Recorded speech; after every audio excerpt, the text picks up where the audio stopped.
Olá, meu nome é Tiago Trindade, sou estudioso da doutrina espírita. A convite dos nossos confrades do Centro Espírita Luz e Caridade Allan Kardec, em Queimados, vamos fazer agora algumas considerações bem diretas, sobre um importante capítulo do Evangelho segundo o Espiritismo. Estou falando do capítulo 22, que é intitulado Não separeis o que Deus juntou. Mais especificamente, no item 5, o divórcio. Esse capítulo, ele, na minha opinião, deveria ser mais estudado por todos nós. A gente tem, muitas vezes, uma visão um pouco equivocada do que é o casamento.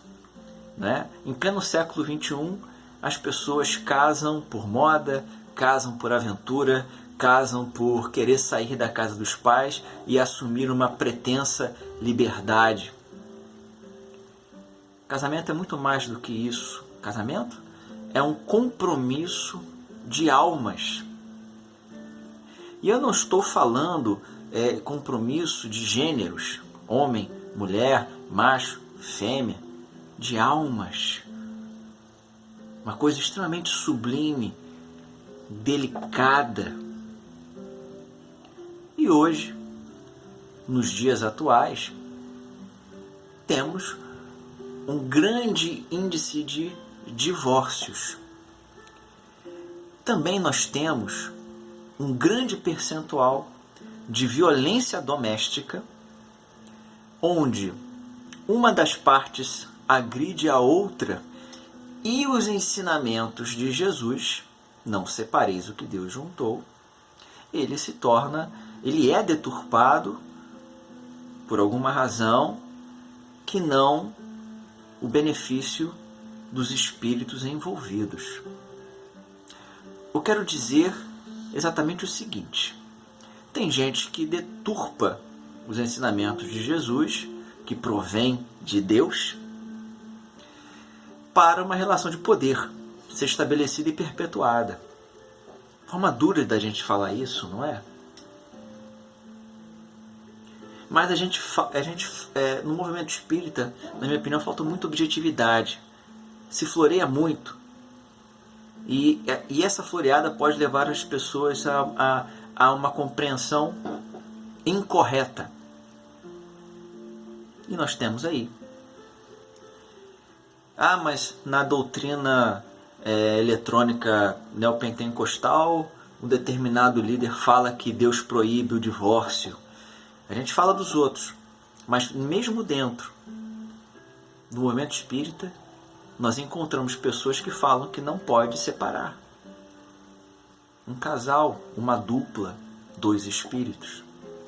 Porque isso contraria a regra, a lei de Deus. Complicado isso. A lei, o casamento, e isso está no Livro dos Espíritos, começando pela questão 695. O casamento é um marco de moralização, é um marco civilizatório. É algo da terra para aqueles que estão em evolução, reencarnados. Casamento é necessário, mas ele não é algo fatal, ou não deveria ser, já que um casamento é uma afinidade entre espíritos, é um compromisso entre espíritos. Vamos começar a nossa reflexão. Como eu disse, eu sou bem contundente nas minhas afirmativas e eu uso como argumento maior a codificação espírita, coisa que algumas pessoas deveriam fazer mais. No item 5 do Evangelho segundo o Espiritismo, que é um livro mais recente que o Livro dos Espíritos,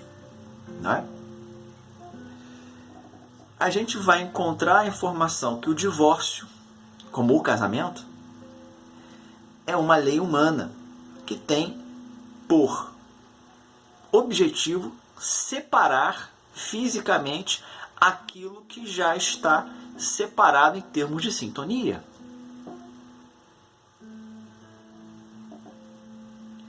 Qual o objetivo de separar fisicamente? A preservação física dos envolvidos, para que eles continuem tendo as suas experiências evolutivas. Uma vez no atendimento fraterno, aqui na cidade de Seropédica, onde eu resido, eu atuo nessa região de Seropédica, Paracambi, Itaguaí, cidade do Rio. Uma senhora me procurou, né? Ela já tinha assistido algumas das minhas palestras, alguns episódios do meu canal, né, no YouTube. E ela, com marcas, né, no rosto, já estavam antigas, mas você não via ainda ali. Ela era vítima de abuso físico do companheiro dela, de abusos em várias instâncias. E ela havia ouvido de um líder religioso de uma outra religião, de uma religião, que não o espiritismo, né, não a doutrina espírita, de que ela não poderia se separar. Aí ela foi buscar aconselhamento com uma senhora que ela considerava espírita também, e falou: não, você não pode, você precisa sofrer, porque você fez muita coisa errada na sua vida passada. Usando a lei de reencarnação, o conhecimento da lei de reencarnação de uma forma extremamente equivocada. A gente não vem à Terra para sofrer, a gente vem à Terra para aprender e a responsabilidade com as nossas ações. E ela, massacrada física e mentalmente, né, encontrou comigo na rua e nós começamos a conversar. Né? O que me chama a atenção é como a pessoa que ela considera espírita usou a doutrina espírita. Não pontuou o livro dos Espíritos, não pontuou esse capítulo do Evangelho segundo o Espiritismo, mas falou que ela precisava sofrer. Interessante isso, olha a nossa responsabilidade. Eu com calma, né, botei a sacola no canto, sentei com ela no banco da praça e começamos a conversar. E eu disse a ela justamente o ponto do capítulo. O divórcio é algo para proteger fisicamente, às vezes, não só moralmente, psiquicamente, mas fisicamente, os envolvidos, porque não há sintonia. Ah, mas eu amo tanto ele, ela disse, né? Eu quero fazê-lo feliz. A felicidade ela é individual. É claro que eu sou casado, né, há 10 anos. A felicidade ela pode andar junto com outra felicidade. Um espírito deve andar junto com outro espírito, porque assim a evolução, os aprendizados, né, os tombos são melhor resolvidos, o aprendizado ele fica mais sólido. Mas às vezes é necessário uma separação daquele compromisso que foi estabelecido, quase sempre de boca, por uma aventura, por uma emoção, por uma paixonite não refletida, não vivenciada, não amadurecida, para que os espíritos possam evoluir com mais tranquilidade. Porque aquela senhora ela queria evoluir, estava procurando entender a causa do seu sofrimento e resolver o problema. A outra parte não. Então ela vai caminhar, subir os degraus, forma mais simples de falar, e uma determinada hora da existência daquele cidadão, ele vai querer de fato caminhar. Seja nessa vida, nessa reencarnação atual, encarnações futuras. A gente está em constante transformação e essa transformação ela deve ser otimizada pela reflexão de quem nós somos e de quem nós queremos ser, de quem nós precisamos ser. Esse fatalismo de que não se pode separar, ora, isso não existe. Nós somos todos irmãos criados por Deus. Nós criamos laços a todo momento. Esses laços, às vezes, eles precisam ser deixados de lado para que nós amadurecemos e lá na frente esses laços serão resgatados, melhor ponderados, melhor vividos. Quem garante que esse casal, depois, e claro, eu encaminhei essa senhora para uma casa espírita, encaminhei essa senhora para um atendimento psicológico que a Universidade Federal Rural do Rio de Janeiro ela proporciona, certo? E ali ela, tanto na parte médica da Terra, como na parte espiritual, ela começou a se encaminhar. Mas isso mostra pra gente que nós somos médiuns 24 horas por dia e que precisamos manter sempre a cabeça focada no estudo da codificação.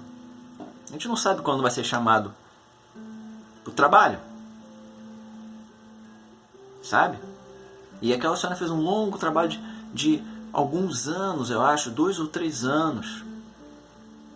Houve uma separação. O marido, o esposo saiu de casa, né? Houve parte judicial. Aquela senhora tinha 3 filhos, menores de idade. Não foi fácil, mas foi necessário esse enfrentamento. Então é nessa hora da minha fala sobre o divórcio, a necessidade do divórcio, que eu lembro da questão 697 do Livro dos Espíritos. Kardec perguntou: está na lei da natureza ou somente na lei humana a indissolubilidade absoluta do casamento? Pode ter divórcio? Aí nós temos a resposta da espiritualidade superior, que não é 1 ou 2 espíritos falando, são uma pleiade de espíritos de escola de sabedoria que se reúnem e fecham assim. A resposta será essa. Olha a resposta. É uma lei humana muito contrária à da natureza, mas os homens podem modificar as suas leis. Só as da natureza são imutáveis. Pode separar. Lá na frente haverá um ajuste de contas. Não necessariamente como marido e mulher, marido e marido, esposa e esposa. Pode ser esse ajuste, essa afinação, como mãe e filho, pai e filha. Diversas formulações. Nós estamos ficando tão bitolados com aquilo que a gente acha que sabe, que nós temos diversos caminhos a percorrer, porque todos esses caminhos percorrem ao aprendizado real. É claro que eu não estou falando que a pessoa não deva lutar pelo seu casamento. Existem várias tentativas, vários procedimentos. O divórcio é o último recurso de uma boa conversa, um tratamento psicológico, o diálogo. As pessoas não dialogam mais, ficam o dia inteiro no WhatsApp, no Facebook. Sei de um casal próximo a mim que se conheceu na internet, casaram, e um estava do lado do outro quando conversando pelo celular, quando pediram divórcio. É uma realidade. Do lado do outro, um do lado do outro, pediram divórcio. Um na sala, né? Outro no quarto, pediram divórcio. Até de forma muito civilizada, mas não conseguiam se olhar no rosto, face a face. Não vou dizer que é esquisito, porque a situação é deles. O casamento, como eu disse no início dessa nossa prosa, é algo sublime, é uma responsabilidade. Existem instituições de vários credos religiosos por todo o mundo que Ao se deparar com dois espíritos reencarnados que almejam uma união, fazem o chamado curso preparatório de casamento. Eu fiz isso com a minha esposa, a Liliane. Foi bom, muito útil. Outras instituições, de forma muito legal, né? Aqui em Paracambi tem uma instituição dirigida pela dona Ísia Lira, em que ela faz todo mês, agora não por conta da pandemia, né? Faz todo mês, todo último domingo do mês, né? Ou bimensal, o encontro de casais. Não é para necessariamente aqueles casais em crise. Olha que coisa. Tem um casal em crise, mas tem aqueles casais que estão bem, só estão ali para curtir, para ensinar o que sabem, dividir as suas experiências. Casais mais amadurecidos, não é nada imposto, não tem dedo no rosto. E qual é a base? Evangelho segundo o Espiritismo. Todas as alternativas para se evitar um divórcio existem ao nosso alcance. Mas às vezes as tentativas não são suficientes. O melhor realmente é uma separação. Aquele compromisso perante um altar, perante um grupo de pessoas, ele pode ser adiado, se é que houve. Tem gente que se casa apenas pela carne. Não há um compromisso de crescimento moral, não há um compromisso de crescimento espiritual. Então não há casamento. Não existe casamento. Tem um ajuntamento transitório que pode gerar pesadas dívidas morais que podem se arrastar por séculos. É de se pensar isso, não é? Mas uma coisa é certa: casamento não é para ser sofrimento.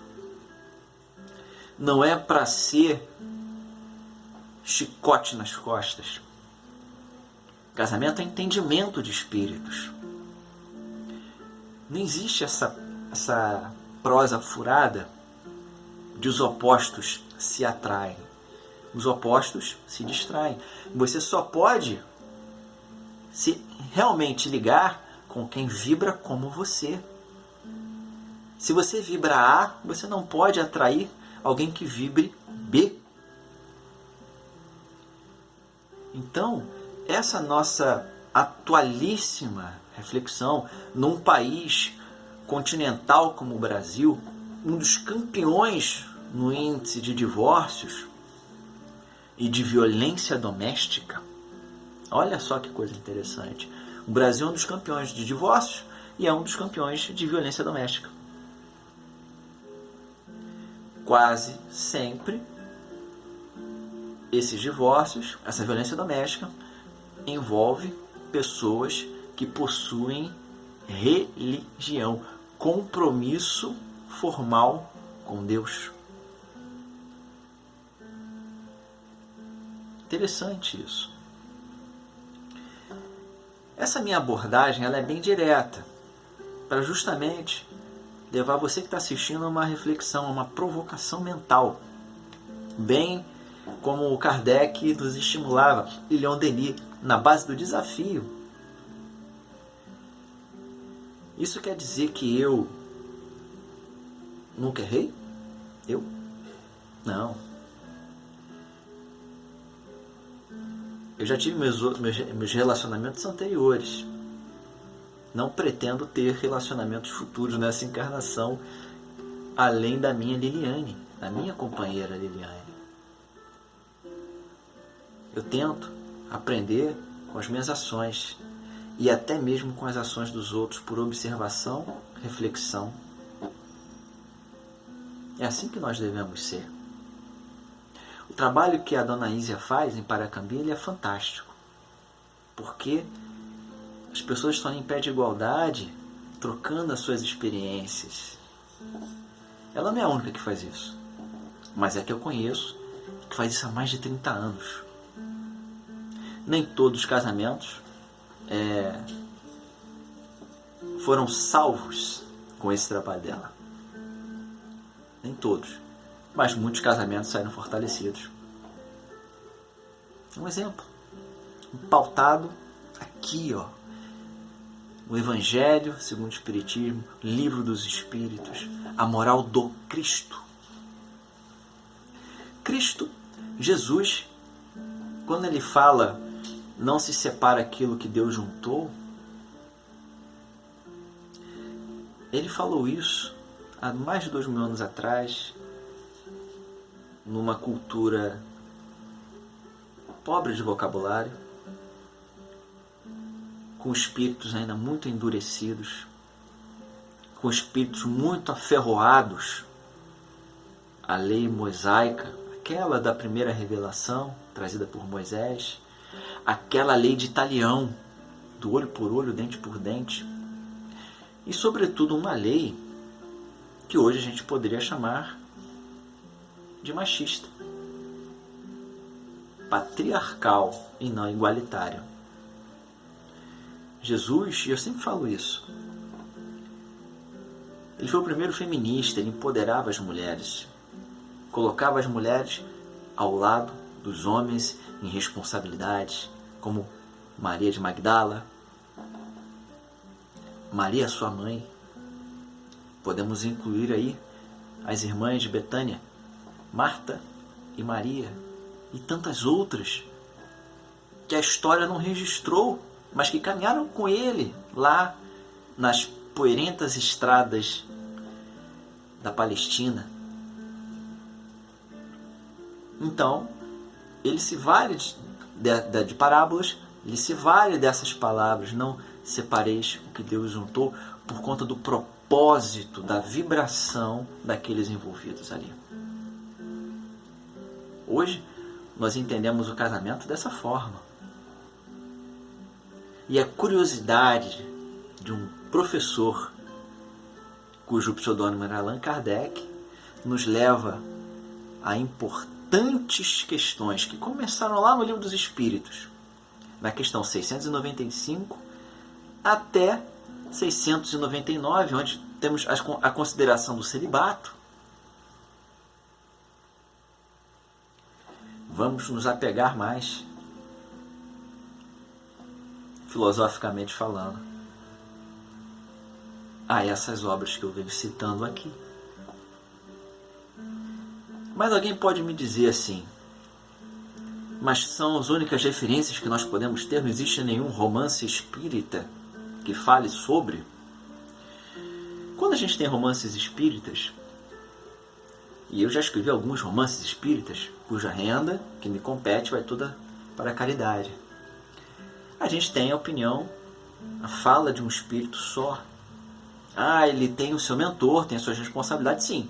Mas ainda assim é um espírito só. Emmanuel, Joana de Andes, Joaquim, Bezerra de Menezes. Quando eles psicografam uma obra, é a opinião deles, que tem muito valor.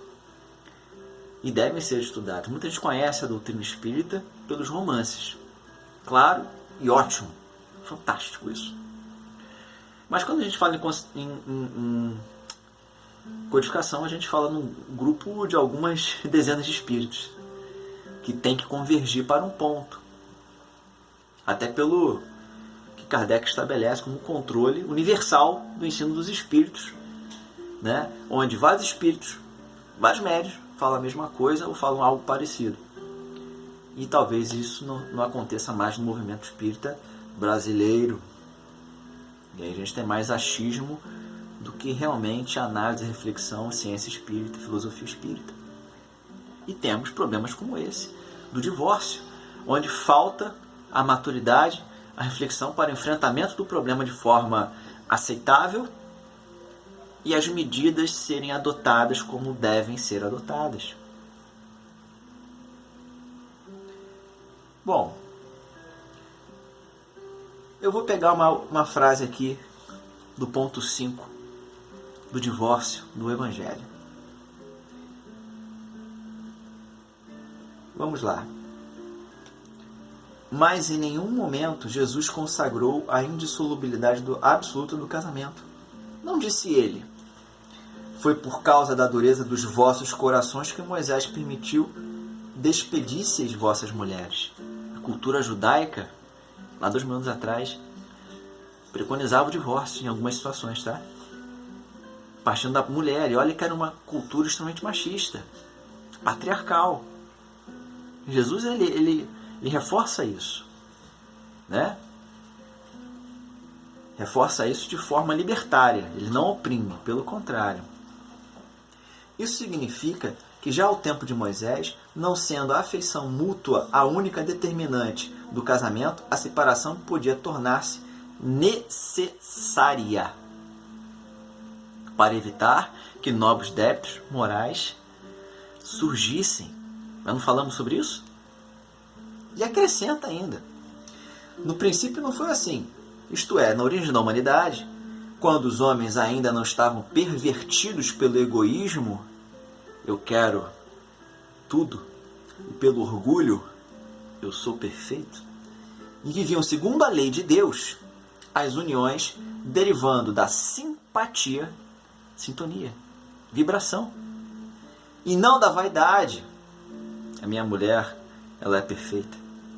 Ou da ambição, eu vou dar um golpe no baú. Nenhum ensejo davam ao repúdio. Está aqui. Livro de cabeceira de todo espírito, ou deveria ser. Então, meus amigos, falamos um pouco sobre o ponto 5, divórcio, no capítulo 22, não separeis o que Deus juntou, e trouxemos ainda o fundamental livro dos Espíritos. Questão, para focar bem, 697. Reflita sobre que tipo de casamento, se você é casado, você tem. Que tipo de compromisso que você tem. Você faz a sua parte, ouve, você age de forma condizente. E só para fazer uma pequena provocação, se a gente levar nosso conceito de que casamento é compromisso, é união, a gente sai dessa ideia aqui da aliança. A gente vai para o nosso núcleo familiar, é um casamento, múltiplos espíritos que precisam convergir no bem. Minha vida social, minha vida profissional é um casamento.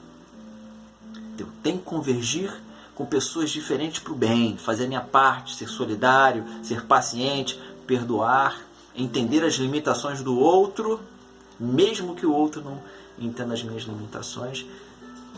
E claro, se não houver sintonia, preserve-se, caminhe, e um dia haverá os ajustes necessários, sem forçação de barra. Esse negócio de forçação de barra beira quase o fanatismo, não é? Espero que tenha gostado. É um desafio falar sobre esse tema. E ficamos todos na paz de Deus, dos mentores, nos cuidando fisicamente. A pandemia não é brincadeira. E vibrando por nós, pela sociedade, pelo nosso planeta, sabendo cobrar, sabendo agir dentro da responsabilidade que temos. Não adianta cobrarmos posturas dos outros se nós não temos as posturas adequadas, não é? Um grande abraço